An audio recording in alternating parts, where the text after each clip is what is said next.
Hello, welcome to Time with Father here in St. Mary's, Kansas. I'm Father John Mark McFarland, and I am not assigned to St. Mary's, Kansas. I'm the rector of Our Lady of Sorrows Church, Academy, and Retreat House in Phoenix, Arizona. I'm visiting St. Mary's, where I used to be assigned to be the commencement speaker for the St. Mary's College graduation. And while I was here, I've been asked to talk to you a little bit about St. Mary's College. This was the idea of Father Franks, who offered to do 200 burpees to get me to do this talk. I accepted. He did his 200 burpees. I'm doing this talk. It seems for some reason that St. Mary's College needs a sort of defense, as if we really need to explain to people what we're doing and why we do it. It really is based on the fundamentals of Catholic education. And if you're the sort of person who thinks, oh, St. Mary's College isn't that cute, they have their little 2-year thing where kids who can't make up their minds about how they want to spend their life can blow 2 years, then I would suggest that you don't know very much about Catholic education. But unfortunately, this is an attitude that we come across even in the circles of the Society of St. Pius X, even among our own parishioners. And so as a great lover and defender of the college, and as a former professor of the college, I'd like to do my best to provide that defense. We are in desperate need everywhere in the church today of an elite, right? A virtuous, enlightened, resolute, and truly apostolic elite, as St. Pius X once said to a group of cardinals. And where do we find it? Right? These people with these qualifications are not just out there to be snapped up. We, in the Society of St. Pius X, need to make that elite. We need to provide the formation for that elite. And it's tremendously difficult, because how do you make that happen in occasional sermons, spiritual conferences, conversations? Our own schools, certainly secondary schools, should be a good source of material for us, but an 18-year-old is really not fully mature, fully formed, not really sure what he wants to do with himself in the majority of cases. Right? Statistics differ, but things I've read, it said between 50 and 70% of college students change their major at least once, and more than half of them change their majors at least twice. And it's really understandable. Most young people, especially young men, are still trying to figure themselves out, still trying to determine what it is that they want to do. Right? It's part of the idea behind something still surviving in secular schools, general education requirements. Why does everybody have to take history or literature or those kinds of things? It's a Catholic idea to form the complete man further for a couple of years before he makes that decision about where he wants to focus his energies. And we find even among first-year seminarians, especially those who come straight from high school, that they are still immature, still have a long way to go. And those are presumably our very best kids, the ones who are going to the seminary. And they have this intensive 7-year-long formation ahead of them. Then what about those kids who aren't going to the seminary, especially those ones who have that capacity to be formed into an elite? They need further education. They are able to have an influence if they excel in their professions in life, but we can't separate those professions from the further development of their knowledge and practice of their faith. Right. Aristotle said of education that the true aim of education is the attainment of happiness through perfect virtue. Right? That's the pagan idea, and the church's idea builds on it. Right? We shouldn't fool ourselves. Catholic education is not any less important than it was in the past. If anything, it's more important given the situation of our world today. Pius XI in Divini Ilius Magistri, his encyclical on Christian education, says the following: "It is therefore important to make no mistake in education, as to make no mistake in the pursuit of the last end, with which the whole work of education is intimately and necessarily connected.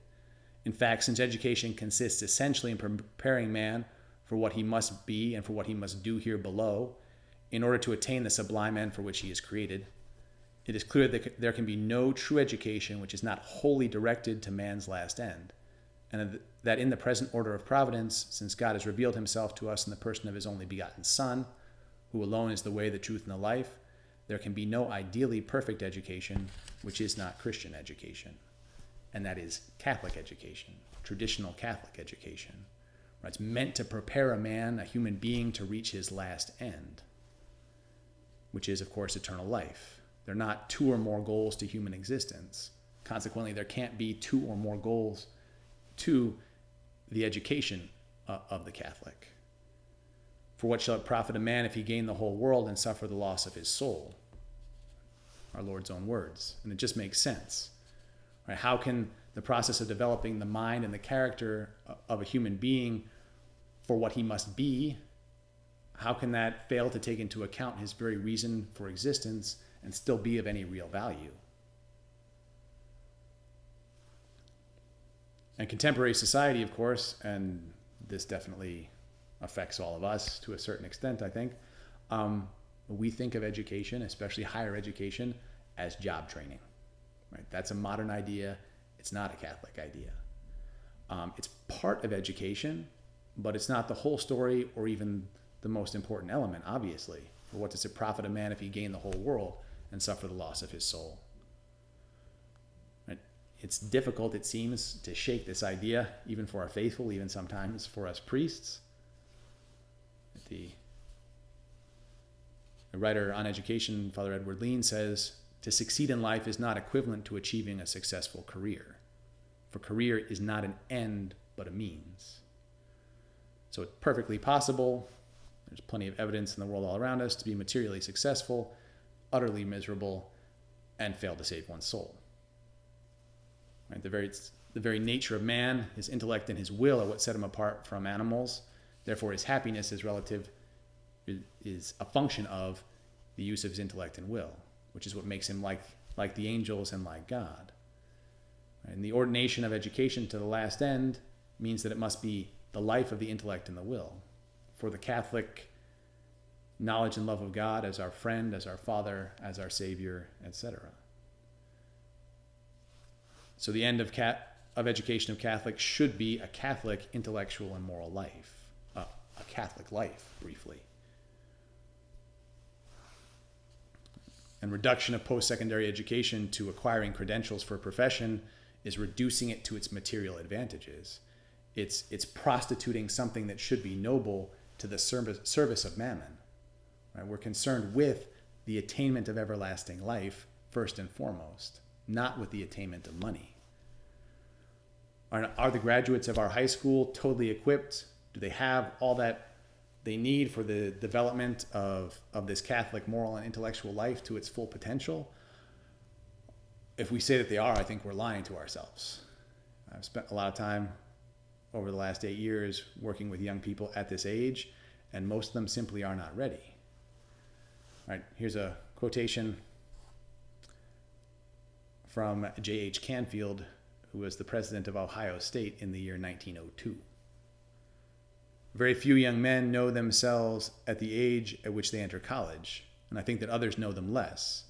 It is because of this uncertainty of purpose and ignorance of self that the wisest educators and the most thoughtful students of mankind have always given such loyal adherence to the general culture courses, and especially to the classical courses."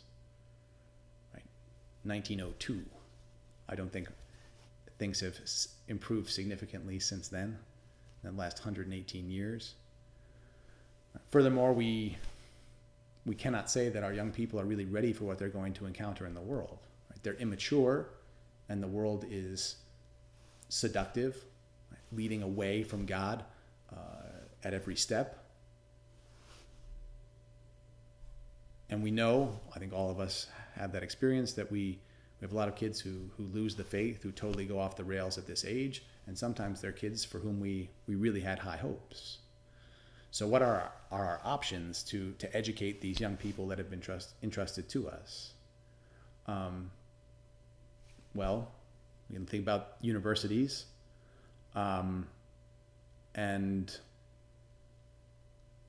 even if we went 20, 30, or 40 years ago, they've degenerated a lot even since then. Even just in terms of academics, you have rampant grade inflation. I was reading that in 1940, only 15% of all grades awarded in American colleges and universities were A's. By 2018, the average grade point average at some of the nation's leading colleges was A-.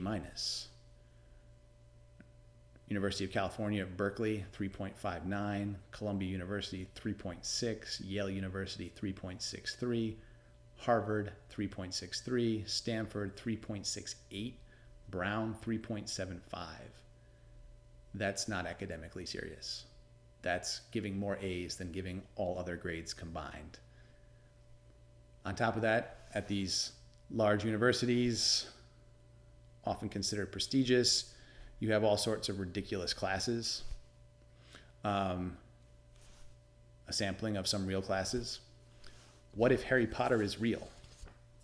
Lady Gaga and the Sociology of Fame, Philosophy and Star Trek, Learning from YouTube, How to Watch Television, and my favorite, Oh Look, a Chicken. That's for credit. Somebody is receiving college credits towards his graduation for taking Oh Look, a Chicken. But that's not the worst of it.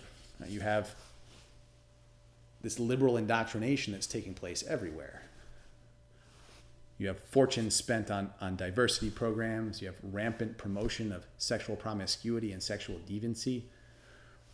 In the Litany of the Saints, we pray to be delivered from the spirit of fornication. Right? To enter a modern university is to plunge oneself in an atmosphere animated by the spirit of fornication.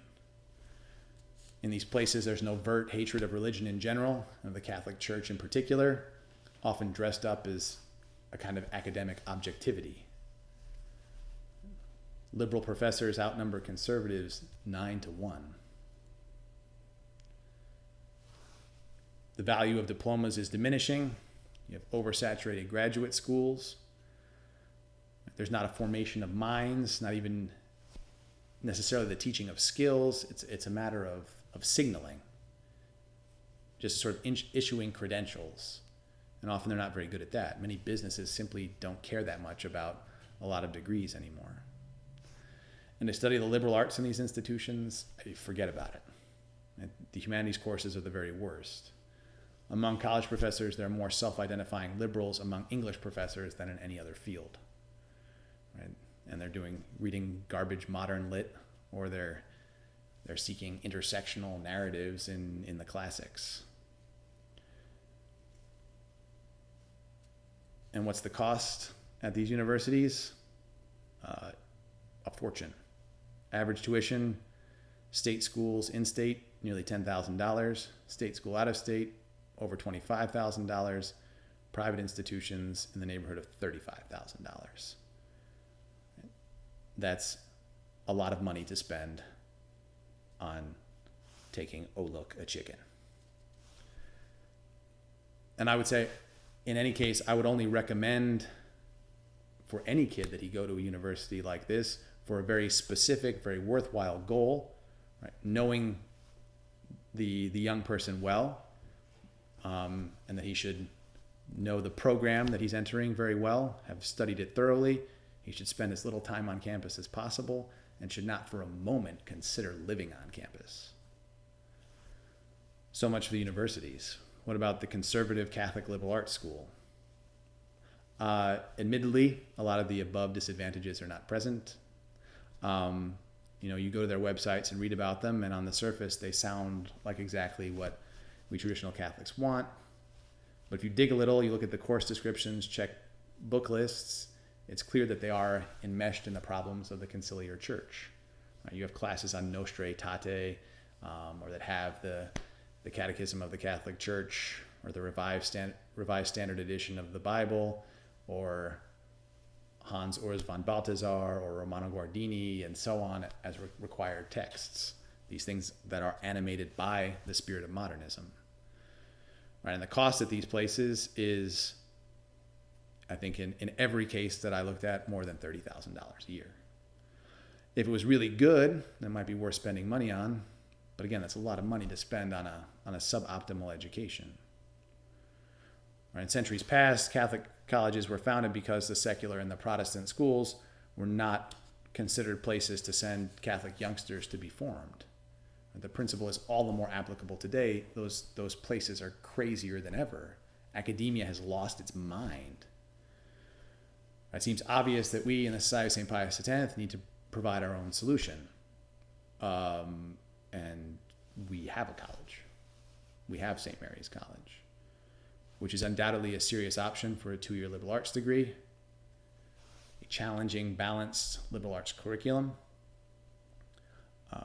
These liberal arts especially favored in the educational program of the church throughout her history, because they are tools of learning. It's not just absorption of facts or learning of marketable skills. It's training an intellect how to think. This thought is the life of the mind. When I was graduating college from a large state university, but with my degree in history, people would always ask me, what are you going to do with that? Technical skills are used only in their technical areas. Right? Learning to think, learning the study of history, absorbing the principles of human life through that study of the liberal arts, that's useful for everything. Right? This is valuable for moral formation as well. The liberal arts tie in with all things human. Philosophy, theology, literature, history, Latin, music, math, science, and so on. And you might think, well, you can take those classes at all different sorts of places. And no, you really can't. Not with a true traditional Catholic perspective. And there are no comparable theology classes anywhere but at one of our seminaries. In fact, several St. Mary's theology professors have gone on to teach at our seminaries.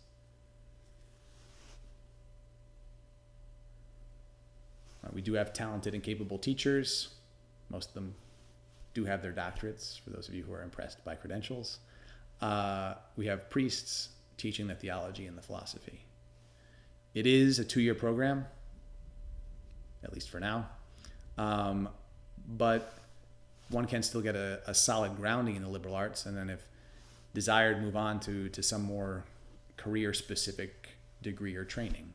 So that would even be the idea of that old Jesuit model of education. 2 years, the first 2 years of college spent in general studies, and then the last 2 years spent in pursuing a more specific training in a particular field for a career. It's challenging. The curriculum is challenging. 20 credits a semester. Right? When I was in college, you needed special permission to take that many. The most I ever took myself was 15 in one semester, and usually I only took 12. And it's anecdotal, but certainly many of those, including myself, who've taught in the college, have heard from students who have moved on to other institutions of higher learning, how easy it was in their new schools after having spent time at St. Mary's College.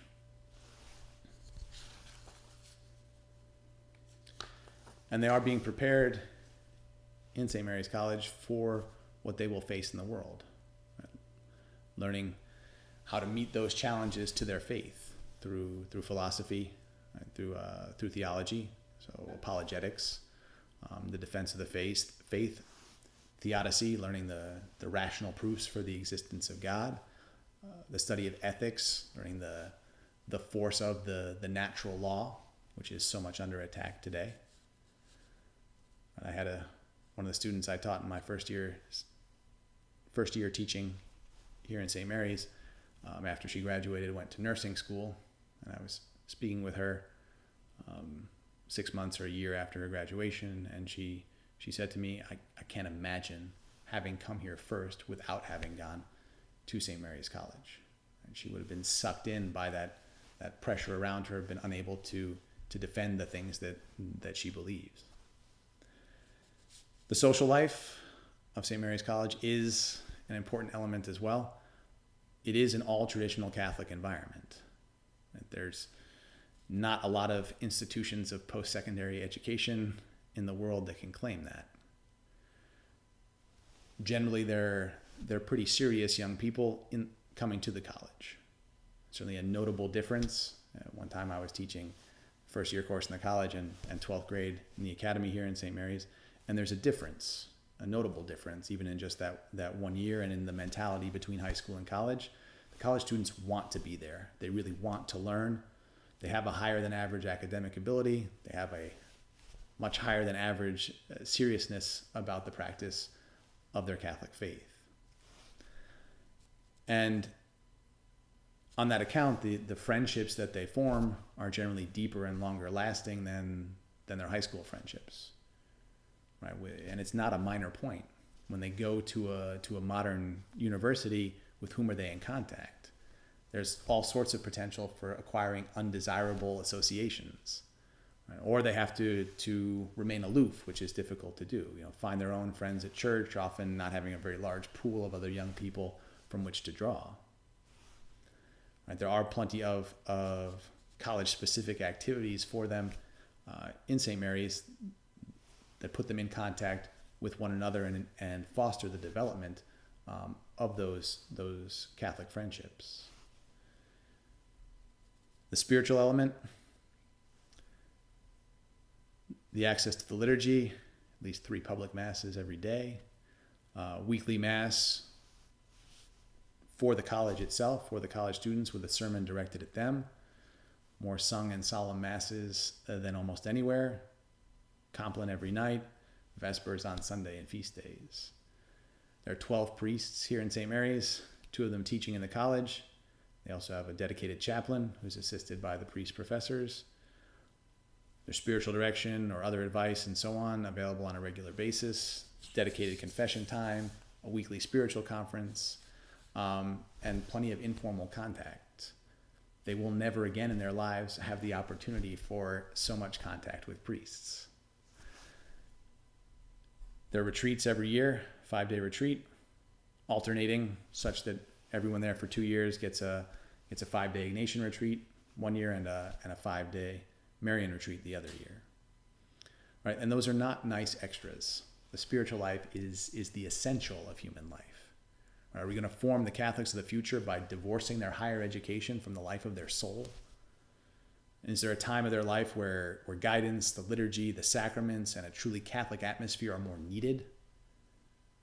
You can think about how we were when we were 18, 19 years old. Probably for most of us, life would have gotten a lot better. We would have acquired a lot fewer bad habits and so on, if we had that kind of atmosphere, that kind of support in those years where we are still being formed, where we are transitioning to adulthood. As I said, St. Mary's College, for some reason, needs to be defended.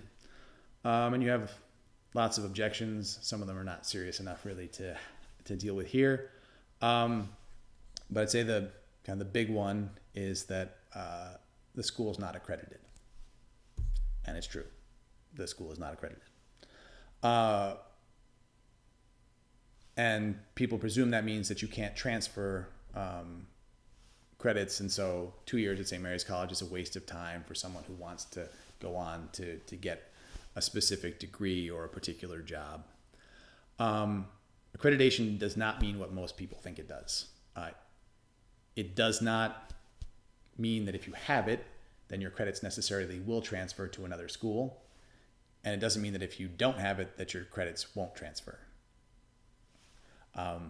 Individual institutions set their own policies. Several have accepted all or nearly all of the credits from St. Mary's College. It's apparently quite helpful when the students go in person to fight for their credits. There are articulation agreements between St. Mary's College and several colleges in Kansas, and there are some others that are in the works.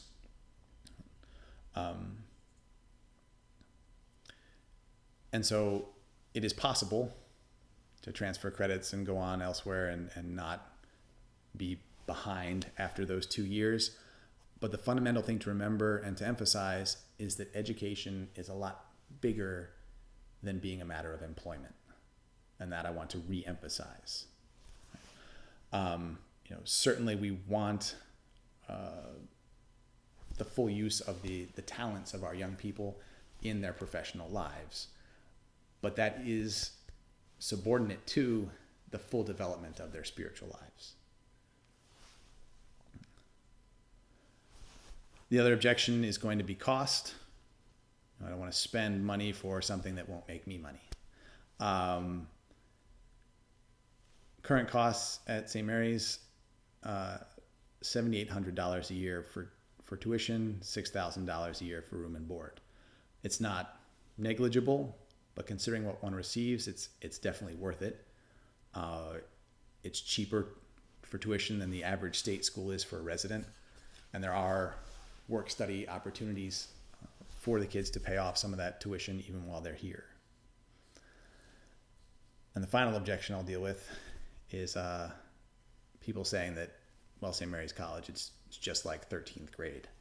If a kid has gone to one of the SXPX schools in the district, then, it's just a waste of time. He's already seen all of it. Undoubtedly, there's some overlap in terms of material, but there's a greater depth, a more serious study taking place, and I think it's mostly a cop-out. Modern colleges, as we've talked about, they're junk. They're delivering a worthless excuse for an education. If we're doing something serious in our high schools, the college should be in a certain way more of the same, advancing in that same direction towards those same goals. And I think a lot of what people are complaining about is they don't want the rules and the structure that we have here at St. Mary's College. They want the free and easy life of the modern college student. And that's something to be strongly discouraged in an 18-year-old, not fostered and encouraged. Right? They still are not ready fully to be out on their own with no rules and no oversight. And again, if we think they are, either we know some very mature 18-year-olds or we're lying to ourselves. And I haven't encountered myself in my 8 years of priesthood and the earlier years of my life, any 18-year-olds who would fit that description of being completely ready to be out on their own without any structure. St. Mary's College has produced tremendous fruits, I would say, as well. Since 1990, from a relatively small college population, which has never exceeded 80 students, there have been 25 priests ordained. Certainly plenty of others who tried the seminary. We have 5 current seminarians in our seminary in Virginia. We have 1 more going from the college who just graduated today. We have 6 male religious that I'm aware of, and a list of nuns and sisters so long you'll just have to take my word for it. We couldn't even track down all of them, but it is between 20 and 30 somewhere as well. And we have dozens of solid Catholics who have come from the college. Professionals in numerous fields, medicine, law, engineering, etc. We have mothers and fathers of great Catholic families. We have some of the best teachers in our schools have come from our college. And for the future, certainly we want to continue developing the college. We'd like one day, it's the great dream of many of us, especially Father Frank's, to have a 4-year program for a liberal arts degree and for teaching as well. But expansion, growth requires greater interest, right? And that interest has to come from our own people, from our SSPX faithful. We want to keep expanding. We want to make this better and better, but it is really already something good. If you ask me after 8 years of priesthood, 3 years spent teaching in St. Mary's College, 6 years spent teaching 12th grade religion, 3 years as a school principal, 2 years preaching retreats, a year and change as vocations director. If you could say there's one thing that you would recommend to young people to make sure that they were able to live a truly integrally traditional Catholic life, what would it be? I would unhesitatingly say St. Mary's College. Of all the other things that we try to do for our young people, none of them compares. None of them is able to give the same depth and solidity of formation. It's just not possible in young adult groups and in conferences and even retreats to give that same level. Right? If we want our young people to be the Catholics that they're meant to be, if we want them to persevere in the faith, if we want them to reach their full potential as God understands it, then this is our best tool, St. Mary's College, certainly. Because there is only one purpose of human life. We can't complain if our youngsters lose the faith and morally degenerate and so on if we don't make every effort to provide them with what's necessary in order to save their souls. If you're skeptical, I would encourage you to visit St. Mary's College. Come take a look at what the college is doing, talk to the priests, and if you have the same goal that we do, the sanctification and salvation of souls, I guarantee you'll see that St. Mary's is the best place to send your young people for them to accomplish that goal.